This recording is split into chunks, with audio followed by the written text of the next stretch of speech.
तो दोस्तों आप देख रहे हैं भोजपुरी बॉल। तो आज का वीडियो स्टार्ट करते हैं। तो महेंद्र सिंह धोनी को तो आप लोग जानते ही होंगे, इसमें कोई दो राय नहीं है। तो आज के वीडियो में हम बात करने वाले हैं कि महेंद्र सिंह धोनी भोजपुरी गाना या फिल्म देखते हैं या नहीं, और देखते भी हैं तो किसका फैन है, पवन सिंह या खेसारी लाल यादव। अभी अभी पता चला कि महेंद्र सिंह धोनी अपने पावर स्टार का फैन है और उनके गाने पर रील भी बनाए हैं और जमकर डांस भी किए हैं। और यही सब कारण है और बहुत सारा वीडियो भी यूट्यूब पे और इस पे विश्वास नहीं है। तो हरभजन सिंह ने इस बात का खुलासा भी किए थे कि और जब भी कोई भोजपुरी गाना सुनता है तो पवन सिंह का ही सुनता है। हमें नहीं लगता कि अब ज़्यादा बताने की ज़रूरत भी होगी, आपको विश्वास हो गया होगा जब हरभजन सिंह ही बोल दिए, जो कि टीम इंडिया के लिए ही खेलते हैं, दिन रात साथ में रहते हैं, तो उनसे बेहतर कौन जान सकता है।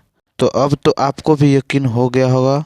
तो आप लोग का क्या राय है, कमेंट बॉक्स में अपना राय जरूर दें। और अगर आपको ये वीडियो पसंद आए तो वीडियो को शेयर और चैनल को सब्सक्राइब जरूर कीजिएगा। धन्यवाद।